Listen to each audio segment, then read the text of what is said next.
Vous allez faire ça la tête.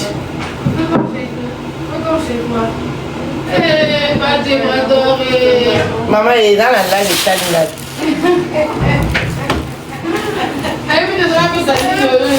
Banda t'es prêt. Hein?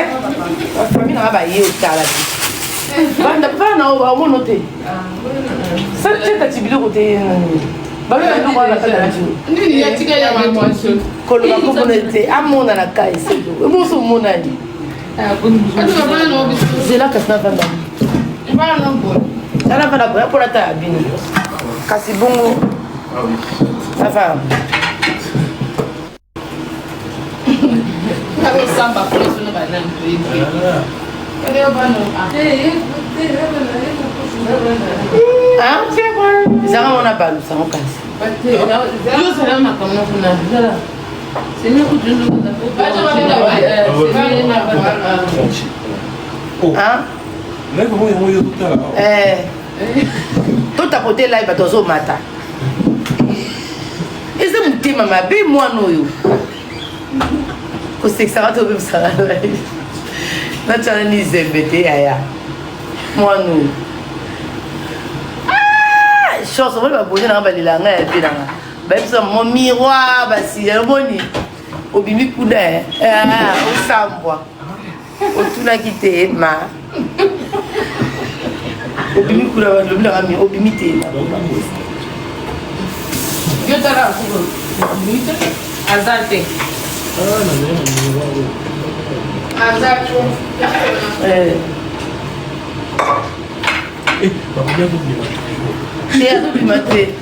Il y a eu l'hôpital.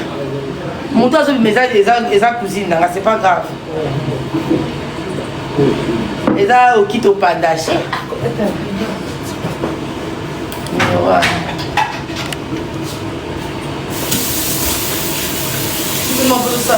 T'es petit quand même bleu dans mon dos. La vie de John a des pistes. La vie de pistes au tchad. Ah, c'est vrai, moi ça peut sonner une chose. Quand on a tiré dans la salle. On a bien. Coca, jus de fruits et maïs. Ah, écoutez, ils ont mon couteau. Donc c'est un peu ça. Makambo tout oyo. Génima aux tort. Tika moninga ma chérie. Je sais que ça fait mal. Je ne vais pas m'attaquer sur toi, mais dans ma cambo, on te les cas oyo, aux en tort. Moi, on a fini à naïba douter. Ali, ça n'a contenu mon sous, ça n'a rien à voir avec la contenu. C'est mon attitude tel accent.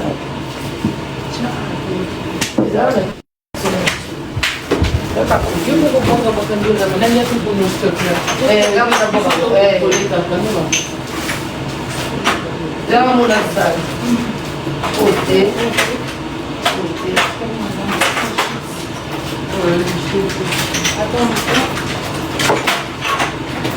chips là comme ça. Bozi, la botte à côté là. Batamboko kaboué. Na oya suso à terre. Batamboko. Pourquoi on monte à cité? On va continuer à la société. On va pouvoir d'aller bien là.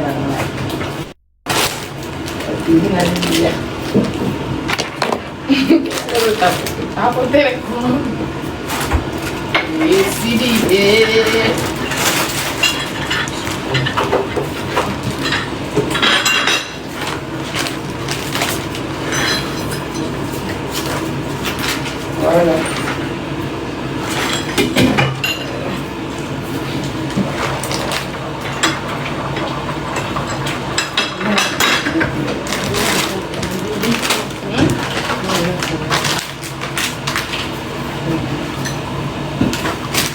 Donc c'est un peu ça peut t'apporter la vanne du psycho.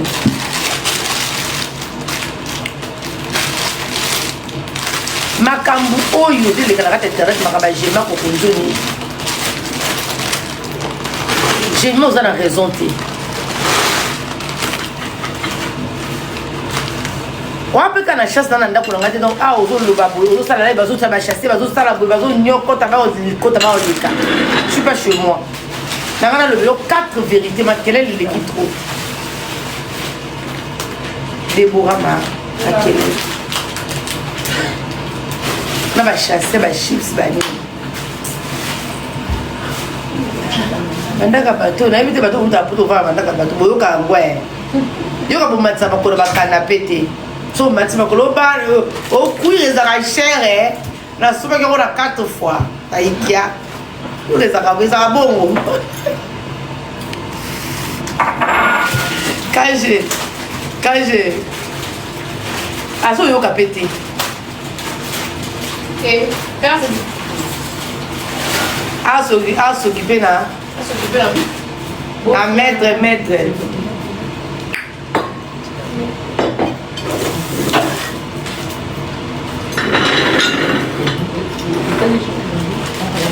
il va te dire de bras si la mako bah je suis là on va au bébé là ouais des bois quand on a tout le monde aussi ça on a loba on a tout mais la tête on a la zone là on a quatre on met la tête on met loba non tu comment loba et on ça la makelele eh doni de roba le monter la on zone loba sauf au 4 ça on va après on pas ya zawa donc on va ni suivre quel monter quel mais si ça de beaucoup ça là bilo kwa nyo so pesa ma anga ya mon père on est night eh oh mon père est night maître Djebador de mon père eh pardon badia oh mon père anga la sa bonne mine bon exemple. Bon exemple pour sa fille à ma longue, donc il est l'autre côté moi sur. Taille pour on y était des bras on y va. La robe le quoi kanja cool puis carré le cool. Mais que ça va kanja cool. Base wa bala base wa. Mais si nous ndaka ba tout passe ya. Na zone ça pour. Ta la outing na comme camarade, ni la outing de star na bino pour moi ta yo. Ndaka ba tout passe le italien. Ça me l'aime le malo. Eh, bato vana ndaka bato za ka boye na poto. Nous on couvre ndaka bato te pona opa pour mo konda kona ni to bunji bitumba mbila ye afana to ndisa kana la kenanga. Et le malo. Qui tient baisser la monte ya polo. Le comme c'est de tout le bâti. Soit qu'il y a un salon. Qu'il y a un salon. Là qui est dans salon, tout qui est dans salon. Qui est pour là. Là on va place. Pose là qui est dans salon. Bato bazo loba ba modératrice na bato mona na ba na zongi na ngabo Comment bien quoi na zongi ko ba ke salon bon tout tapoter ka se lève tout loba ba ke na bon salon donc na ko loba ke do makambo to leka oyo na ozana na pena makasite parce que makabarando na ta communauté to lingi souté ezala Jemima ezala Anisha ezala Jemima ezala Anisha baza baleki na biso. Moi j'ai pas de problème avec tous ces petites filles là on va coller rater baza baleki mais vérité zaboui Jemima tu savais que quand tu t'attaques à Anisha au Lobama parce qu'en ce moment à l'international c'est Anisha même succès au sein de la RDC tu te lèves pas devant Anisha en ce moment niveau yanda petit dans le bon vérité par fara niveau nous avons Maria Tumba niveau nous avons Chachador voilà niveau la local so nous avons arrêté zonga même kalana yo to zonga pena na vérité pour les petits nga niveau yanda niveau exaté on a Nisha niveau exaté que vous voulez ou pas yo take Chachador take Christelle le mot ta poto take bata génération na yo na normalité makambo ya niveau ya nda bébé tika mwana batu abimi l'impolitesse boza ndenge mon côté Anisha n'a jamais insulté quelqu'un ici sur les réseaux. Elle n'a jamais voulu clasher quelqu'un pour que à ça la comme les réseaux sociaux c'est différent bébé. Calme-toi, bois l'huile de l'eau. Sur lui aider, on va te soutenir, on va te poser, on va motiver des gens. Pas qu'il faut voter mais elle n'est pas obligée de te voter. C'est pas parce qu'elle est tiktokeuse, elle est congolaise qu'elle est dans l'obligation de te voter. Non. Parce que même hier, il challenge, tu l'as pas, tu n'as même pas 10 lions. Alors qu'on est chef d'entreprise, tu pourrais aussi l'aider à envoyer 10 lions. Allez la quitter. Bah, toi, c'est quand qui est la pantalon, tu n'as jamais fait un live où non, je suis quand même populaire, à ça quand même de Colabiso, à qui on repose de mon canal, non, tu n'as jamais fait ça, ma chérie. À ta fleur au daté, donc elle n'est pas dans l'obligation. Faible, vous voulez jouer à ça. Moi, je suis la voix de son voix. Moi, je défends les gens qui n'arrivent pas à parler, qui n'arrivent pas à s'exprimer. De la manière dont je t'ai défendu ici, la manière dont j'ai défendu Chimène Mingi, c'est la même façon. Si je vois que tu as tort, je viendrai dire que non, tu as tort, ma chérie. Anisha, ça le côté, à fignoter, à commenter le côté, à saler le côté. Ce que tu te crois à elle, ça c'est de la jalousie. Vu Anisha, nous tous les jeunes filles, on a fait ça. Tu découches, tu as 3-4 jours. On est comme une jalousie. On est comme une jalousie. On est comme une jalousie. Yo le rosa okatsa braza. Yo maman na mono mati ko tata to belge kuna l'air yo okatsa braza. Est-ce que maman na tata no do continuer okatsa Brazzaville? Er yo zo ko ça ki nduba na Brazzaville, zo ko ba lalo na braza. Est-ce que ba parents ba zaki d'accord parce que ba bota pas la bota monter ma tête. Anisha elle est grande à sa bota déjà, elle a le droit de faire de sa vie ce qu'elle veut. Pourquoi vous voulez attaquer dans son couple alors? Pourquoi vous voulez s'attaquer dans le couple là qui libala là qui n'a pas le libala mais maman tout chemin mène à Rome.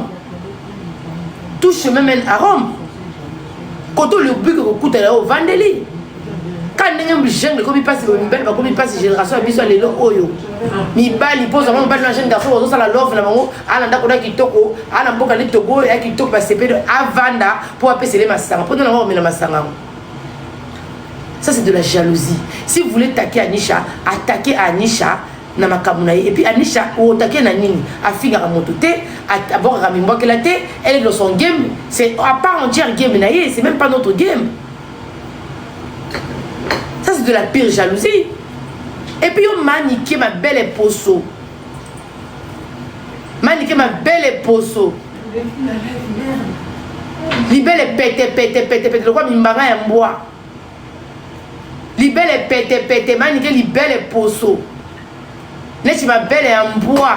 Oh, tu repotes à Sika. Bana ba koufi. Oh, yaka oso prona mwana oyo. Oyo zui bana no moi si. Bako fongola esi, bako fongola liboso na kata moya kisasa. Yo maman mokolo au fil de ton internet.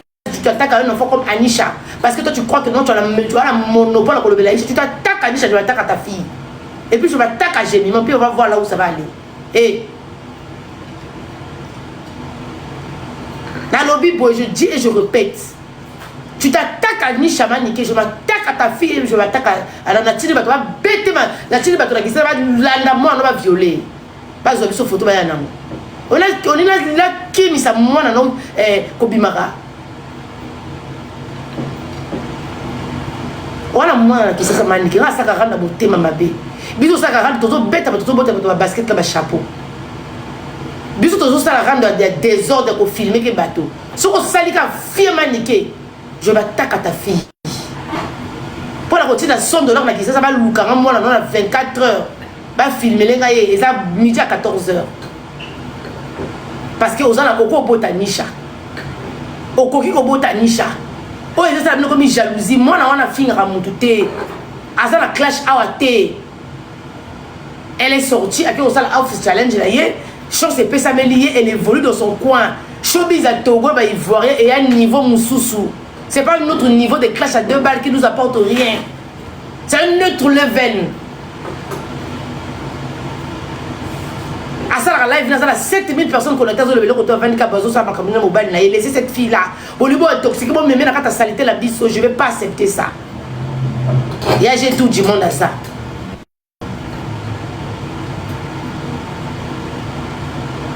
Au niveau même la salité la bise au niveau bibisa bota la comportement au fait vous avez côté la carte du moment on n'a pas bota là et puis beaucoup côté là tu vous va regretter ça c'est de la jalousie dans mon thème ma bé on les a sorcellerie laissez cette fille là Banda makambouna ya mina sema wanga wung chiluba.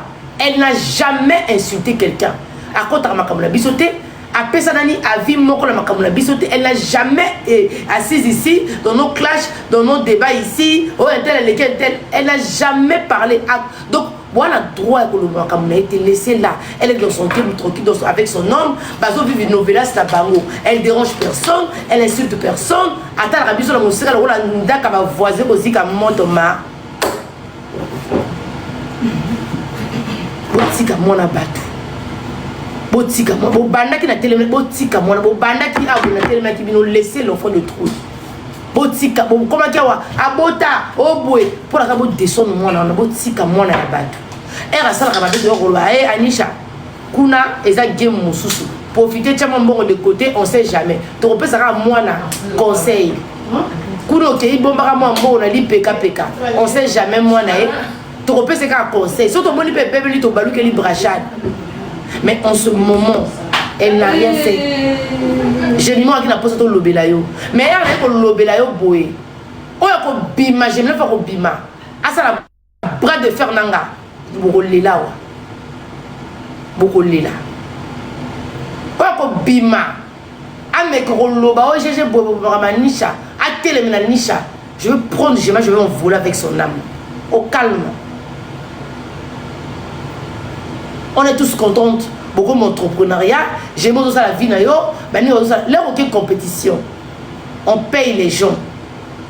Parce que biso a le blason tu m'as filé à pamba té. Na lobé le capona anisha fallait la cata hémorragie yo.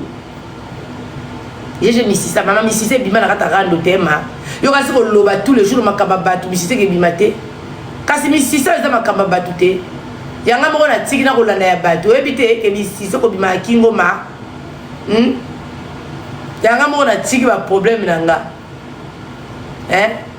Mukolo ke tribunal ko divorcer na yebite ka na zo na makamba nisha na jenima ko konzoni.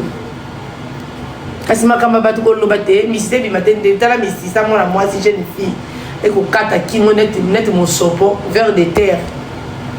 Kasi ki songi ci.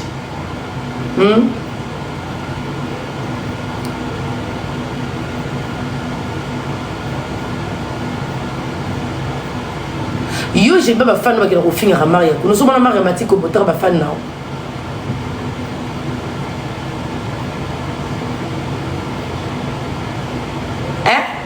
Ngala za wale jeni matika na vana wale ma.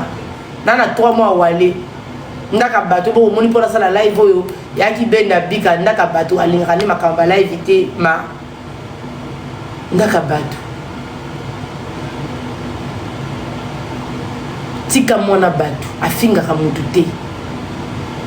On s'en prend à des filles entre nous to bokela bato moi que là tout ma problématique mais neta nisha a problématique assez l'autre côté au fan qui a commenté bati fan to bati que non j'ai mata yo moko ma même de toi même nous-mêmes c'est pas gentil j'ai mima non je suis pas d'accord avec toi au fait ici moi là bato au félé. Au fin ici, moi, là, cette fille a fini à monter. Bonjour, nous avons côté là, mon état d'âme, moi, après, vous venez impoli. Beaucoup de gens vont faire déchaîner chez Anisha. En fait, vous avez jamais entendu Anisha dans les insultes, vous avez jamais entendu Anisha dans les conneries. Cette fille, on ne la connaît pas de ça. Cette fille, elle a une bonne réputation ici.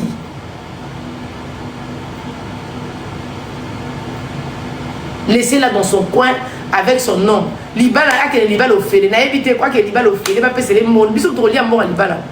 Bisous ça maintenant quoi Nisha ma. Est-ce que bisous tout ça maintenant quoi Nisha bande quoi Nisha. Bango mo bazo c'est vraiment na bango aza kuna. Si ko bisous comme quoi le baké. Libala au kene au fait. Déborah moi na olela.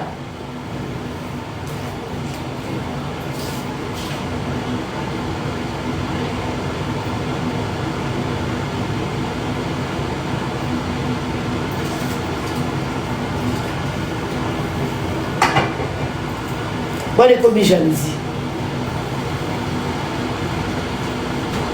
Moi, akasanga na kombe na kombe nga ngani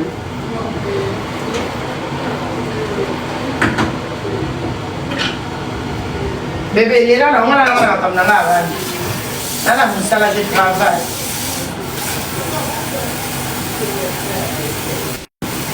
elle va dire aller mais c'est pas obligé sur les lits la soirée oui il est là qui était oh là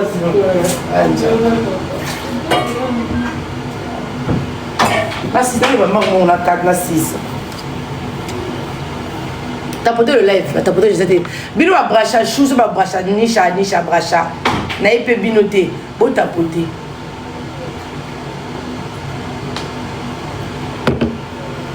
ba j'ai mis l'offre tapoter ba bracha chou na ba bracha chad ya j'ai déjà kuluba ba branisha botika mona bato laissez l'enfant de trouille. J'ai mis ma niveau exact. Yo pena ko ali papa des fois nisha.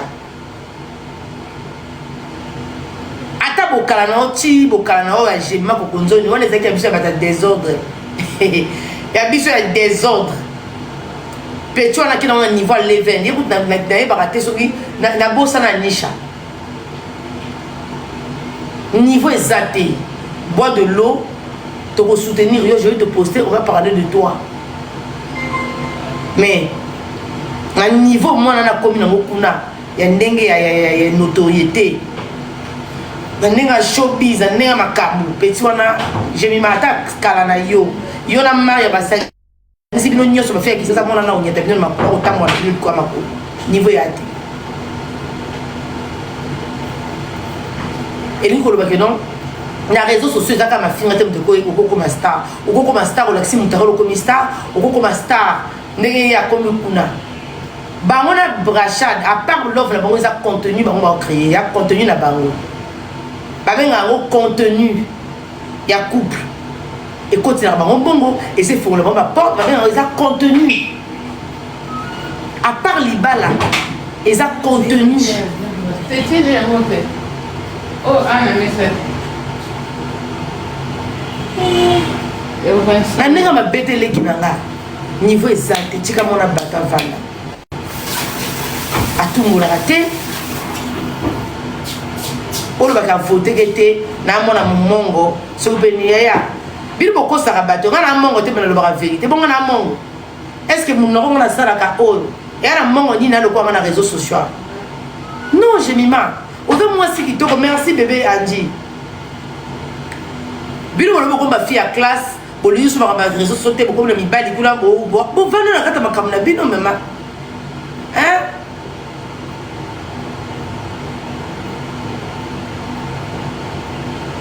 bino komba fille à classe bino ba mari ya tumba na ba bana ngona ba bana bino toute génération na ba chimene mengi ba bana na bino nyoso komba fille à classe to la mu bo ki ba sitoche bolongoli maman na ki sitoche et autre komba fille à classe pose une photo, tu règles au téléphone pour combien beaucoup de nous à faire place.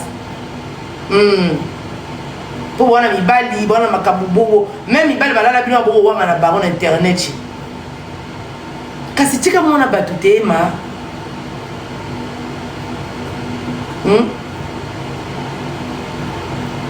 Tika mona batu. Mona batazaki na lumbashi kuna. Akusala ba makambu na ye. Batoto wangu mimi nasema Swahili mimi napika masasi mimi napika masasi akina makamuna mapika masasi kuna afinga ramutute nana posa okota na kata makamuna te jemima kokonzoni bébé j'ai pas besoin ma chérie bois de l'eau détends-toi et puis le bala ba mbwana ba mekotumula ya GGT petit nanga pas mekate dans le milieu la vérité que niveau exact petit au vote a été pourquoi la tour on a voté pourquoi la tour on a yo yé a obligation pour voter yo vote yo l'accepte sur la yo tindela ina ka kana compétition l'accepte biso poids yo pesa que l'accepte soutien même là qui niche là kana qui off challenge boni boye boni ma tika mona bat botika mona na na Congo tozaka na influenceuse lokola Niger tozaka pe lelo moko boye na monde ya showbiz to pe na moto moko boye azoke ba Nigeria za na Togo niveau ya showbiz internet ya ki influenceuse ba Togo ba Côte d'Ivoire ba Benin ya niveau la bino ba Congolais te biso to sala to finga ba lingala biso ba andi ambasi to zala arma na mon komboso to zala ka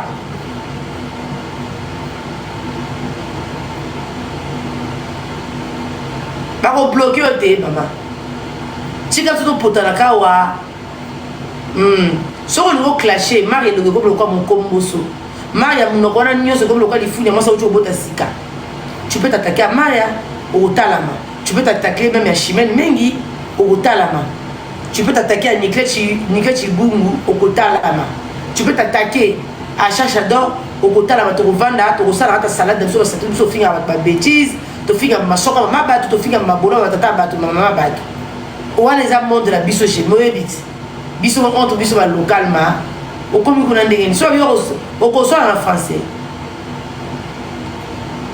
mais moi on n'a pas ça professionnel elle va pas rentrer dans ton jeu ma chérie aïe besoin de visibilité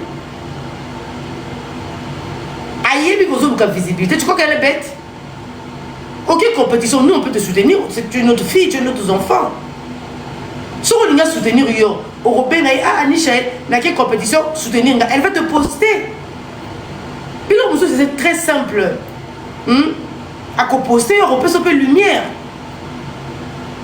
petit dans là aussi là bino nyonso na aussi là beti na bosa bona ba kombo la bino entre biso la biso mais la pire vérité l'influenceur la plus influente du Congo de la République démocratique du Congo c'est Anisha total la statistique ba ben on statistique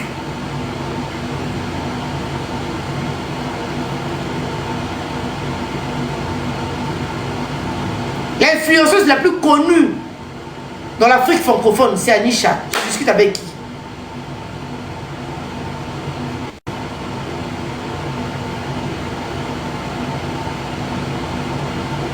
À la mariage appelé.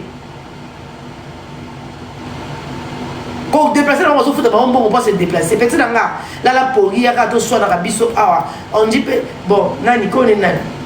Nani, on va que vous avez taillé ici. So mobala mutazali boto la tokolubila oma tika mwana na vanda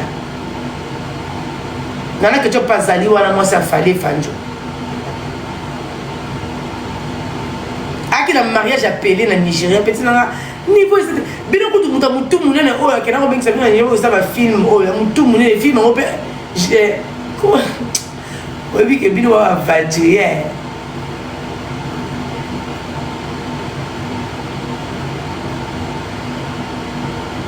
film on mutu munena saka ba théâtre abima abima ko kenaki Nigeria film on peut te mona ke ko to film côté Super Gomez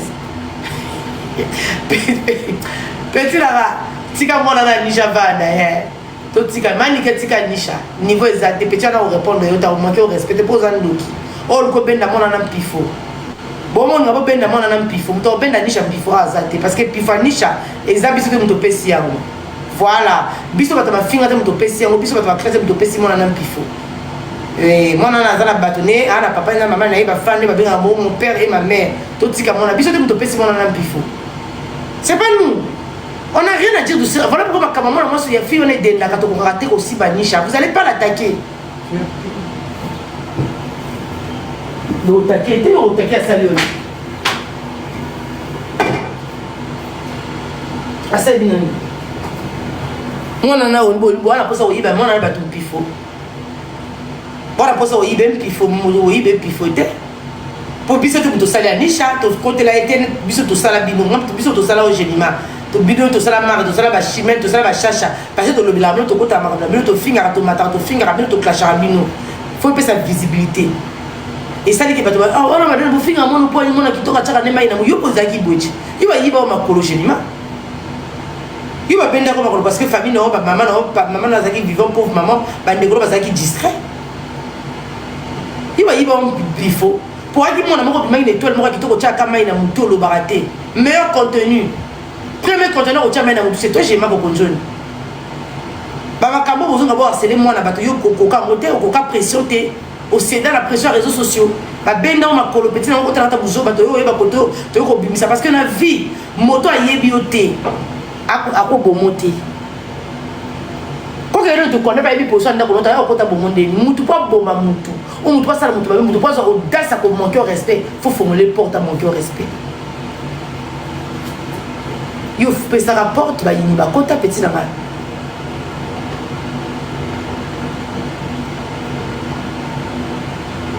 Et ça va bon. Il y a un moment où on va parce que on aurait long qui toque là au fond on va pas yebi si quoi va manquer respect à les réseaux sociaux. Sinon tu as eu à la contenir qui toque. Au que ne musique à la contenir na mai. Ba tu vas film aux qui pété, ba tu vas beaucoup les autres qui pété.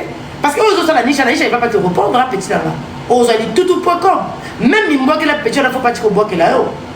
Même pour répondre na nzebo anisha faut pas te contre attacher parce que aux autres moi il va mon na pifo. Bon on va bien na mon na makolo. Si bon, le maintenant comment succès monter ma on va réagir c'est côté parce que porte de très beau compte à mon là bon toi parce que vrai visage à Anisha. Anisha moi je te dis hein, je suis ta sœur. Rentre pas dans ces jeux. Même si tu vois là où on t'insulte que tu as mal, tu bloques cette personne, tu la regardes plus. Tu vois là où la page polémique met on est en train de t'insulter, tu bloques cette page là. Tu vois une page à polémique, peu importe de page à polémique parce que toi c'est pas nous les Congolais qui t'ont fait ma chérie. Tu n'as rien à foutre de notre côté, c'est la communauté. Mais si la communauté est avec toi, tu es avec la communauté. Si la communauté n'est pas avec toi, tu laves tes mains. C'est comme ça que ça se passe, ma chérie. Voilà, sinon, on va te pousser. Tu connais notre communauté, on va te pousser, tu vas vouloir répondre ici. Et puis ils vont prendre, parce que tout ce qu'ils sont en train de dire sur toi, tant que tu n'as pas répondu, ça va nulle part. Ça glisse. Et il n'y a pas de pouvoir. Mais si tu oses répondre même par des chansons ou à essayer de voir que la mémoire est là, c'est là où ils vont voir l'opportunité de rentrer, de t'atteindre, ma chérie. C'est pas nous. Voilà. C'est pas nous qui t'ont donné la visibilité. Nous, on t'a rien donné ici. Dans notre communauté, je dis et je répète, on t'a voté. Les personnes qui t'ont fait passer, même c'est de la Bible, là, c'est des gens de la diaspora.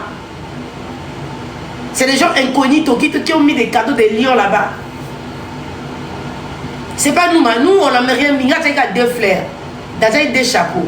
Dans la capture de corps, on a des chapeaux dans la tchaki. Des chapeaux, c'est le côté bébé. Ne rentre pas dans ces bêtises là. Bon, tu as la Nisha. Dans sa live en français. Dans la funda, il y a des Togolais. Comment on va te goûter à ma vie. Dans la funda, il y a des boycottés. Il y a des gens. Bon, tu as la photo Nisha là, tu es dans la miniature. Ah, dans mon livre français, coach. Dans la funda, comme on lui veut visibilité. Comme ça, les gens vont venir voir c'est qui Jemima. Et ça fait pas être gentil. Parce que les Togolais vont dire que non, toi, tu as toujours fait des problèmes, Jemima. Au Cameroun, tu as fait des problèmes, ton côté là, Awa. Non. C'est pas bien, c'est pas gentil, bébé. Anisha n'a jamais insulté quelqu'un ici sur les réseaux sociaux. Ni Nikaka. Manika figi moi non. Est-ce qu'elle a aussi dit pardon le non, pas tout le fini Anisha. La pour la makamuna, c'est ma famille, laissez ça. On est entre nous. C'est comme ça pour libérer, pour apaiser les gens. Parce que moi, on n'a pas besoin de finir pour rien. Manika, fini mon bateau. Est-ce que tu as vu le mental à moi? On ne connaît pas sa mentale. C'est pas une fille qui a fait des clashs pour avoir le mental d'acier comme nous, comme toi. Elle t'a fait quoi? Il y a le concert de Pasteur Moïse Imbié le 21. Vous connaissez Pasteur Moïse Imbié? Les Nishabra, les Brachadish. Vous connaissez le pasteur de Moïse Imbié? C'est, voilà, le pasteur Moïse Imbié, il a un concert le 21 novembre à Corée à Paris. Achetez vos billets, on va glorifier le Seigneur pour le mois de décembre. Qu'on rentre au mois de décembre avec la bonté, avec la paix. Hein? On rentre au mois de décembre avec beaucoup de bonheur, beaucoup de prospérité, parce que le mois de décembre, c'est le mois que les diables nous attaquent. Voilà pourquoi on veut s'attaquer déjà à Nisha, on n'est même pas encore arrivé en décembre. Donc on va aller louer l'Éternel avec le pasteur Moïse Imbié, la réserve de l'Éternel. On va danser, on va louer, il y aura des miracles qui vont se passer à Cor Arena.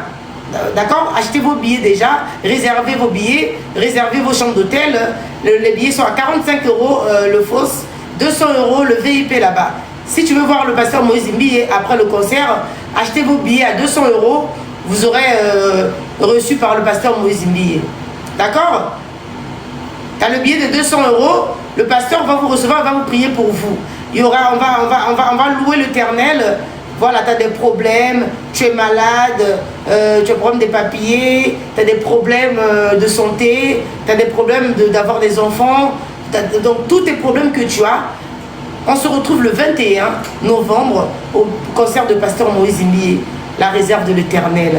Voilà, notre pasteur là-bas, on s'habille bien, proprement, avec des jolies vestes, mais des baskets, parce que là-bas, il y aura la louange et l'adoration.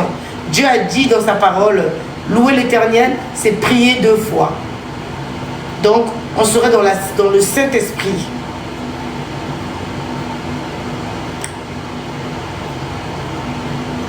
On va bracher, il peut voir qu'il était. Non, mais ce que je vous dis, c'est sincère. Hein? Même moi, je serai au concert de pasteur Moïse Mbiye. Merci 3 fois. Priez 3 fois. On va adorer l'Éternel là-bas. Les places sont limitées. Voilà, le billetterie, il ne va pas être ouvert le billetterie devant Accor Arena. Donc, hâtez-vous, achetez des billets. On va aller louer l'Éternel pour que l'année 2026 finisse en bonté. Franchement, on a eu assez de problèmes l'année 2025-2026. Que Dieu nous fasse grâce qu'on rentre en 2027 dans la paix du Seigneur. Franchement, je pense que vous avez déjà vos billets. 200 € et le pasteur te reçoit. 200 €, le pasteur te bénit. Des billets, il y a des billets passent de 200 €. 180, je crois, non, 105, je ne sais pas combien. Donc, hâtez-vous, allez acheter des billets de pasteur de Moïse Mbiye. Tapotez les bras à chou. Les bracha. Donc je disais, pour que je coupe le live, donc je disais,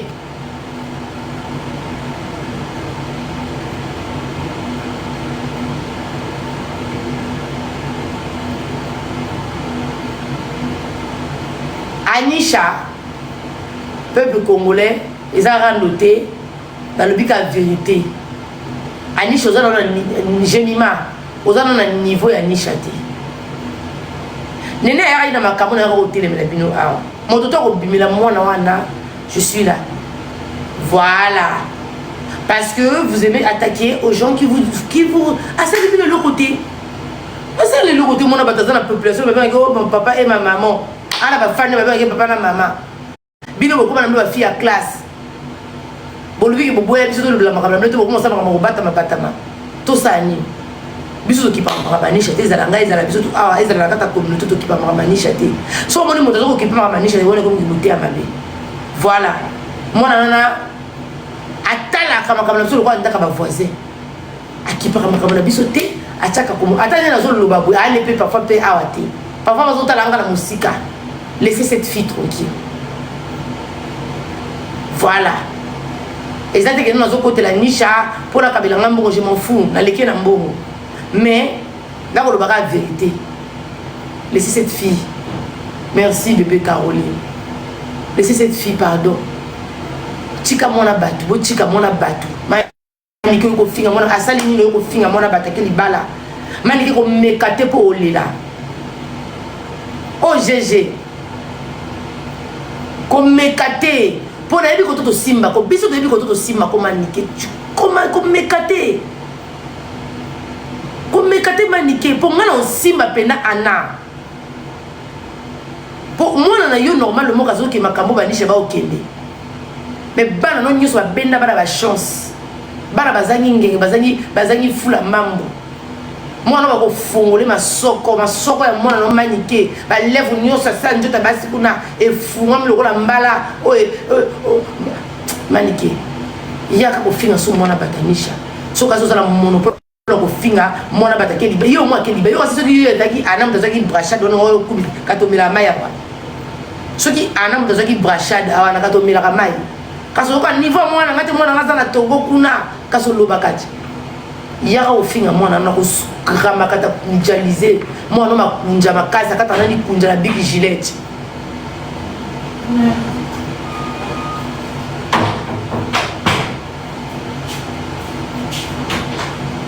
mwana mokeli belle c'est comme muto ma belle no c'était na se libelle non na moi no différence exactement niqué kasi yo za na monopole pour na pas batuma niqué pousser na lelo ba tchama ba cadeau na ke aux hôtels na sukola na presse ba li funi no sa presse ba fongoli presse li funi a presse ba congeler ba ko lala ko liaka makata le kechu on en parle ana nyata ke loka le kechu pour vendre na suite moi non a nyoso comme rouge ko pelaka mimbanga ba ninga mibali ba lo baté yo za nanya ko finga mwana mokere mo na presse ba belungu no so ba bouton net mo somba gori o aza de bola le baté yo za nana ko finga mwana ko tu t'en prends une petite fille comme Adisha ko bota so ka Adisha ko finga masoko ya mwana na presse ba bete kana ko sukola masoko ya bebe ko kotsa ko pince na ko dévorer masoko ya prince babia na dévorer les soka parce que côté ba piercing na kati kuna yo mo no ko ba pédé ko ba pasha ba pédé on en parle moi na kota que on me la diamba on en parle moi na me la libanga ba fan nyoso ya nishe bolinga nishe mwana kim omoni presse ba film moni ana filmé ngana chino za Karine Mokonzi kala la pesi message omoni presse ba za voisin na omoni kota ya mingi film mo tine na photo imbécile chienne tu penses que qui a peur de toi? Et donc au moni prince babia na kisasa na kata nganda na wapi na kata fumwa filmer au moni ana na bar wapi filmer tinde la biso na samu salani mwana yo yo ko zana bana bazaka na chance de moi no fera kata outfit challenge makambe je masa ko mobangi na kata showbiz ben je pas parce lembi j'ai mal lembi fallait moi na on peut akiende ko se représenter kuna ana mo la mama loré ça te lipa malheureux ça te libelle état na c'est le quoi libelle en bois pour être au sol on te finira ana ba bata brachade ba brachade ba nisha bracha ba fana brachade na ebibino to bolimbisanga ne bozana ba page na polémique bozo ka photo ya mwana maniki bo déformant bo tie kuna mutakala na disponible bokena na musika te maniki na zana ko karate ya lela ka monde lela ka leto simba ka ana bandi ko lela ana masoke kitelo kwa mbwa uchi ko bota sika pour baza génération moko ba branisha voilà ba page polémique bolibo soutenir moi ndeko la bino bozuka photo ya ana bobimisi ozala kisasa omoni ana filmer memela biso ozala nganda po bref bebe to ngato filmer ba tile nga vidéo na ye na ochango na otile na bino ba branisha mutabela libanga lokola mama yo mo ozo bota bana ba kozo makila na ya drogue tu viens ouvrir ta grosse gueule pour parler maniquer masoko masoko lokwa masoko makasi lokwa ngomba yo kasi ba banga ko awa e pembelo maniquer fille à foyer 1 an 2 ans déjà na kata foyer kozo mukanda te nyame mpese ngo dokite e oza ko kozo te mukanda oza ko ya te on dit pourtant ne dokisi ko mo ko simba ba mabe biso to doka ka bongo ituna oti biso ko zaka na kini kuna biso basi apoto bodoka ah yo mo ko doka mama moni tapoter le live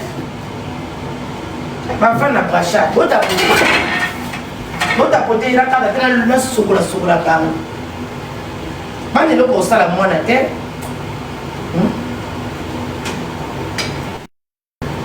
mwana na finga bango te asala keloko te anisha ne fimo bazali tranquille ana kata monde na ye mais vous voulez s'en prendre à cette fille asala karano te alobaka makamba bato te yo olingi kofinga mwana bato po ebike no awa orépondre te koza manike ebembe no manike nga moko yaya anisha na lobi ebembe no voilà ebembe no manike d'accord tout fina yo ozala mwana bata moke o azana ni fresh o pesa ye malade na mino malédiction na minaki ya nano oyo ndoki manike Beaucoup comme moi, on a terre. Moi, on a ce que je mal. Beaucoup été. Oh. Moi, on va te faire le côté comme pour son point, on va t'appliquer. Oh. Il faut qu'on va bien être équipé sous terre.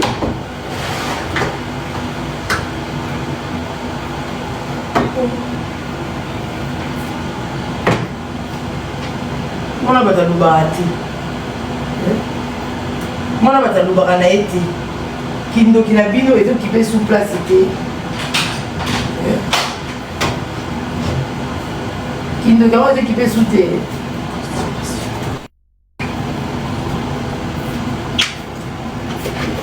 kindoki yango bino ezokipe te mani non au bout d'un moment faut arrêter cette fille elle dérange personne. Anisha, c'est une fille très très polie. Oui, on finit moi la polie. À ça, Léonie. Soit ça, que l'autre va dire non, Anisha, mon m'a dit respect. C'est pas gentil, Anisha. À ça, Léonie. À ça, Léonie, moi, et t'as fait quoi?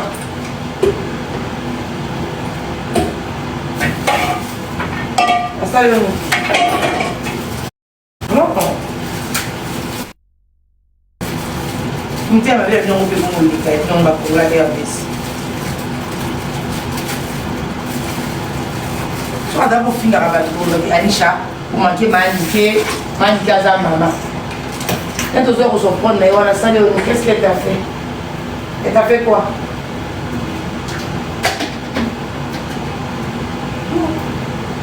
Il faut les autres, j'ai mal à la fondue, bébé.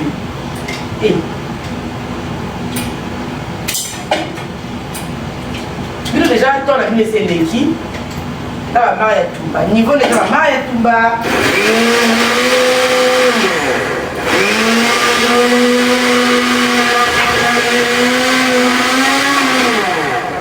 Voilà, Missa. Niveau de la mère Tumba.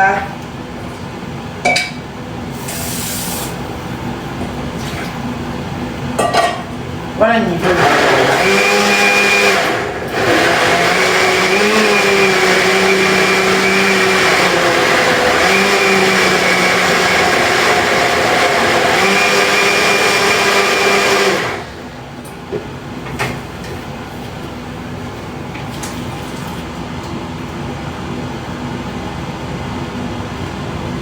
Niveau de maman et Tumba. Poutine. C'est bon, ça mon noté, hein, bébé.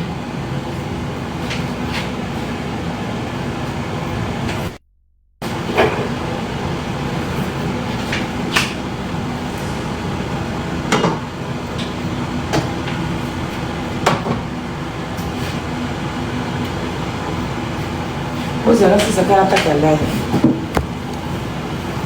Niveau des allons maman et Tumba. Pour la carte à live, là, se concentrer. Niveau des allons maman et Tumba.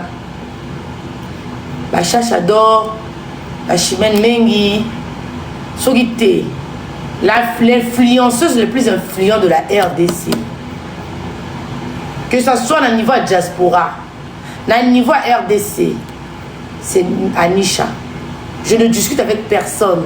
Si on débat, tu as la statistique. Tu as fait quoi? Yo Salinimi. Et puis débat close. Moi je ne dis pas les choses pour faire plaisir. On regarde la statistique. Il y a parcours qui est influenceuse. Tu ne te lèves pas. Pas devant Anisha, ma chérie. Tu es un bébé devant Anisha ce moment. À Kachi Live, Tozon à l'aube.